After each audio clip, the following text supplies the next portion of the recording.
What's going on, guys? Welcome to the Heat Check. I'm your host, that girl, Kayla Nicole. I've got my ugly sweater on. I'm feeling festive and full of holiday cheer and ready for our next episode of the Heat Check. Let's get it. Our first story of the day, the NCAA has made some changes to the June live viewing period, and it looks like those changes might make it just a bit harder for players to get recruited. Ballislife writer Ronnie Flores took a deep dive into the NCAA's new rule that high school associations and its coaches must insert themselves back into the recruiting process. The two NCAA live viewing periods in June, where college coaches are permitted to watch potential recruits, must be run by official National Federation of State High School Association members, which means club coaches and independent operators are prohibited from being involved during these specific two live periods. The NFHS's involvement is a result of the federal bribery and corruption scandal rocking college basketball. There had to be some response from the NCAA, and unfortunately, this is what the organization came up with. The NCAA's rush reform was done without meaningful input from college coaches or functioning stakeholders in kids' recruitment. And unfortunately, the outcome is some kids won't get the opportunities others will, all while creating widespread confusion for players, parents, and college coaches trying to find the right players to recruit for their program. So here's how it works. The NFHS inherited the duty of running the sanctioned events over the last 2 weeks of June. But the problem lies in the fact that some states have multiple associations, and only one of them will be sanctioned as a host, leaving schools and players outside of those associations out of the loop. Take North Carolina, for example, where association membership is separated in a public versus private school format.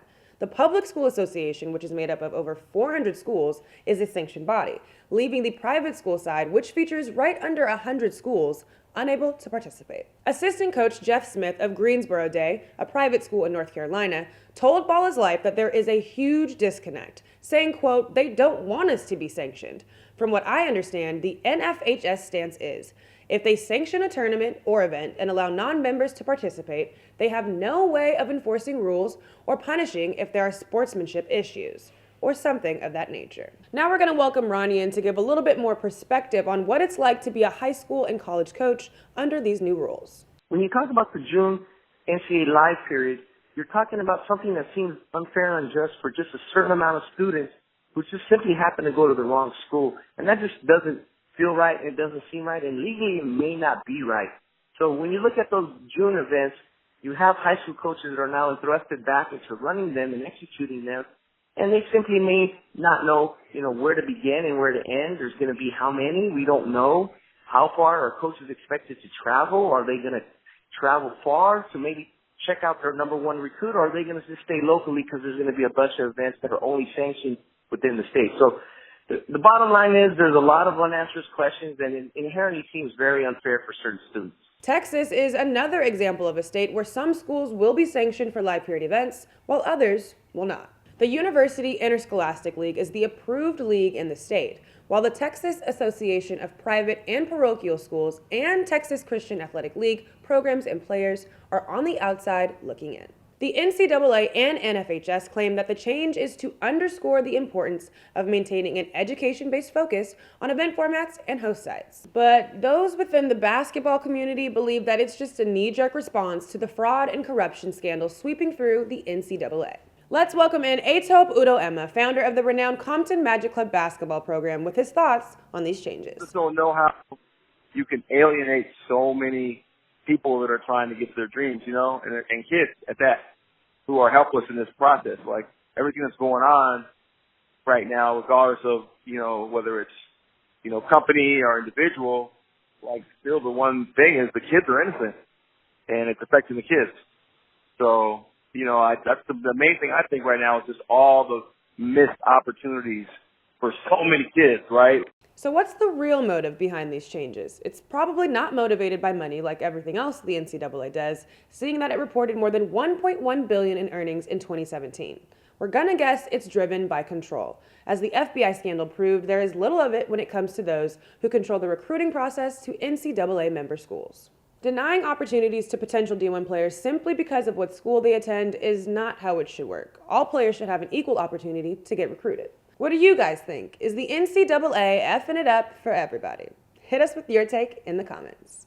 All right, y'all, kicking it into our next segment, GTFOH. Get the fuck out of here. Get the fuck out of here. Get the fuck out of here. the fuck out. Jarrett Allen says GTFOH to a LeBron dunk attempt. The second-year Brooklyn Nets center is known for his shot blocking ability, but we're thinking this swat of the King on Tuesday could be his best work yet. Murray, James, hard drive, oh, rejected!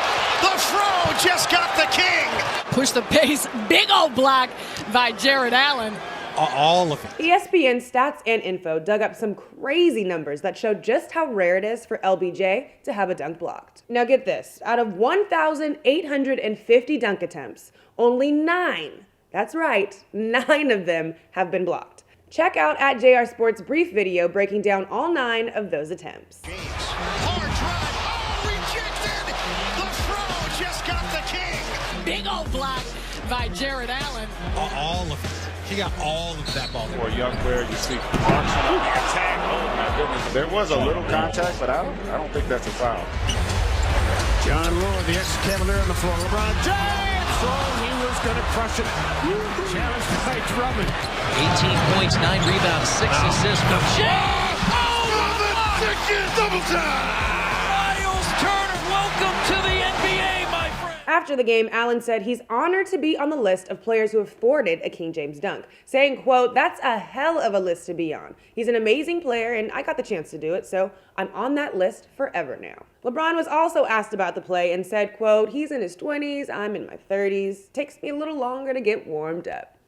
We're saying Get the fuck out of here. to L. Duncan's dig at the late, great Drazen Petrovic. In a weird skit where the ESPN anchor is talking to herself about Carmelo Anthony's legacy, apologist L says he's a surefire Hall of Famer, while hater L says no he isn't, while using Drazen Petrovic as some sort of comparison or dismissal. Take a look. What is Melo's legacy? National champion as a teenager, 3-time Olympic gold medalist, top 20 scorer all time, all-star, all-NBA, all day, Melo a surefire Hall of Famer. That doesn't really mean much with names like Drazen Petrovic there. Okay, well, but Drazen Petrovic didn't leave his mark on the game like Melo did. Elle has already caught a lot of heat for her comments, so instead of adding insult to injury, let's take a look at Petro's basketball legacy.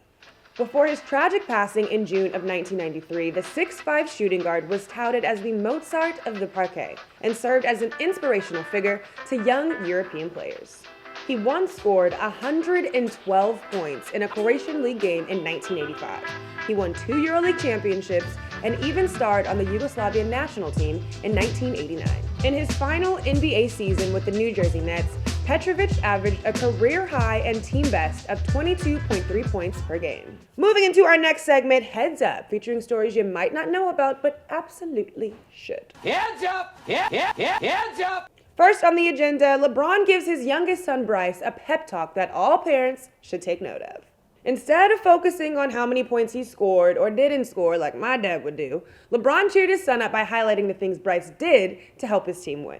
You made 3 of the biggest plays of the game. You want me to tell you what they were? And you get too down on yourself for no reason. You made 3 of the biggest plays of the game. You got the offensive rebound, right? Down 4, you got the offensive rebound, got the tip in, right? And then you had the outlet pass to Owen when he got the and one. And then you made the last swing to him for the game winner. You know what I'm saying? So, like, if you missing shots or making shots, don't worry about it, kid. You played a hell of a game. You ain't got to worry about making shots or missing shots. All right? Good job. I'm proud of you. I mean, how can anyone still hate this man? Maybe if you find it weird that he's at his son's basketball game mic'd up, maybe you could hate him, but, you know, it's besides the point. Next up, we've got Cole Anthony, and he went absolutely nuts in the City of Palms dunk contest. The 5-star guard out of Oak Hill Academy pulled out his entire dunk package Wednesday night, winning the dunk contest in a landslide. Cole hit him with the windmills, between the legs, over another human, and a couple of nasty reverse jams. You guys want highlights, so we got your highlights. Check out Cole's freakish performance.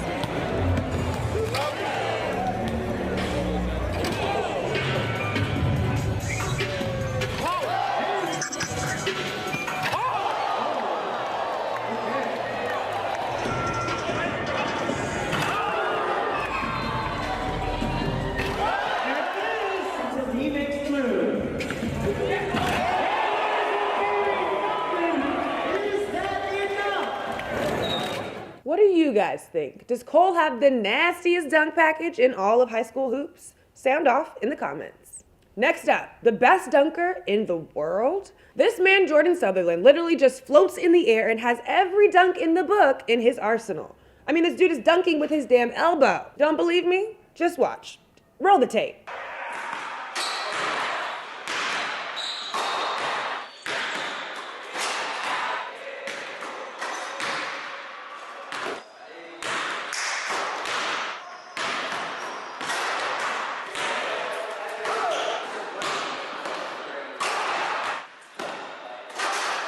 Sutherland's dunks even drew the praise of former NBA slam dunk champion Nate Robinson, who commented this on IG saying he got effing bounce. LOL at the elbow dunk. Hey, yo, Kawhi, what time is it? That's right, it's LOL time, guys. And first up, NBA impersonator BdotAdot is at it again. Check out his latest work at the expense of James Harden.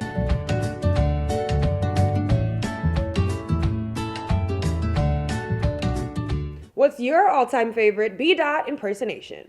Ooh, story time with Richard Jefferson. The former NBA player was on Tuesday night's Lakers-Nets broadcast and gave some insight into Kobe's Mamba mentality. Check it out. What's he saying there, Richard? Well, you read lips? Well, I'll tell you this. I'll tell you a Kobe story. They were trying to figure out whether or not he was shooting or not, and Kobe straight told the official, "I haven't passed the ball all night." And they just ended up giving him the free throw. They accepted that. They were like, well, he was passing, and Kobe's like, I haven't passed it all night. Yeah. And they kind of looked around. They were like, just give it to free throw. Excellent logic. And it was great logic. There was, at that point in time, there was nothing as players that we could really argue at that point in time.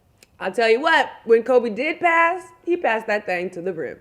Now, y'all know I love a good troll, and Russell Westbrook trolls De'Aaron Fox. Twitter was buzzing early Wednesday when Kings PG De'Aaron Fox claimed he was the fastest player in the league, and that there was, quote, no debate. Oh, you're up there. What you say, you're number one? I'm not up there. I'm number one. I'll be watching film, and it's like, I'll be looking at my feet, and I'll be like, man, there's no way people think I'm not the fastest person. Sacramento played OKC last night, and Russ made sure to let Fox know he heard those comments after he blew by Fox in transition and finished strong at the rim. Another rebound for Westbrook. Full head of steam into the lane. He goes and he scores, and a chance for one more. The dynamic Russell Westbrook. I'm so fast! All right, y'all, that's all we've got for you today. And as always, we want you to be a part of the convo. Whether it's our first story or our last, please make sure to let us know what you think in the comments. If you guys like what you saw here and you like our videos, make sure to like and subscribe now. Also, if you missed our last episode and you need to catch up, don't panic. You can click right over here. And if you're a hoop junkie like myself and you want to see our latest highlight vids, click right over here. I'm that girl, Kayla Nicole, and from all of us here at Ballislife, we wish you a very happy holiday season. I'll catch you guys next time on The Heat Check.